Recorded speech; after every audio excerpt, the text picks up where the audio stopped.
As cinzas de Jerusalém. Meu nome é Asher, e eu era um aprendiz de oleiro em Jerusalém. Em meus 17 anos, nunca tinha visto a cidade tão tensa. O rei Zedequias governava, mas a sombra da Babilônia pairava sobre nós como uma nuvem de tempestade. Nas ruas, profetas falsos gritavam palavras de paz, dizendo que Deus nunca abandonaria sua cidade. Mas no fundo, todos sentíamos o chão tremer. Um dia meu pai Eliabe me levou à praça do mercado. Lá, uma voz solitária se erguia contra o coro de otimismo. Era o profeta Jeremias. Com o rosto marcado pela tristeza, ele nos advertia: arrependam-se. Submetam-se ao rei da Babilônia, pois assim diz o Senhor. A desobediência trará a espada, a fome e a destruição. As pessoas zombavam e atiravam-lhe insultos, mas suas palavras cravaram-se em meu coração. O rei Zedequias era um homem dividido. Ouvimos dizer que ele chamava Jeremias em segredo buscando a palavra de Deus, mas temia seus próprios oficiais mais do que temia ao Senhor. Pressionado por eles, ele se rebelou contra a Babilônia, selando nosso destino. Ele escolheu ouvir os conselhos dos homens em vez da advertência de Deus. Então, eles vieram. O exército babilônico vasto e terrível cercou Jerusalém.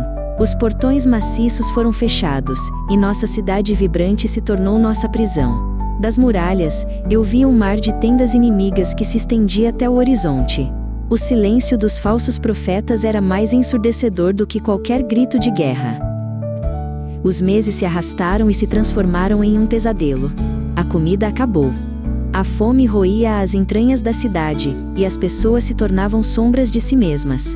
Em nossa casa, dividimos o último punhado de farinha. A consequência da desobediência não era mais uma profecia. Era o gosto amargo em nossas bocas e o vazio em nossos estômagos.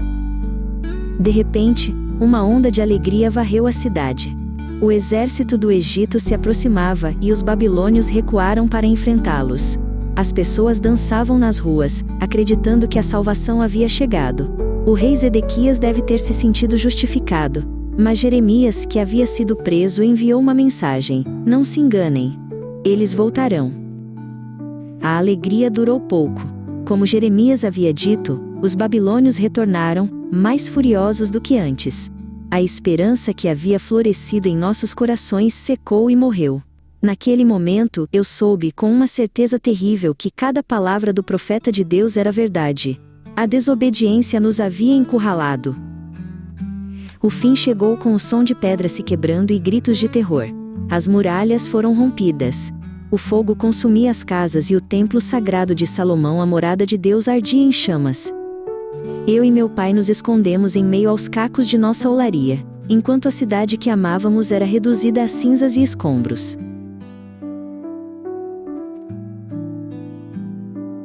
Fomos arrancados de nossos esconderijos e reunidos com os outros sobreviventes.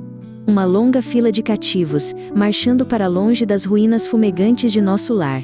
Vimos o rei Zedequias ser capturado, seus filhos mortos diante dele antes que seus próprios olhos fossem vazados. A imagem era uma lição brutal sobre o preço final de se ignorar a palavra do Senhor.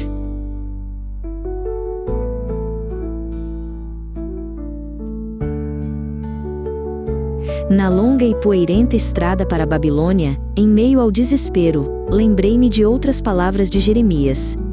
Ele não falou apenas de destruição, mas também de esperança.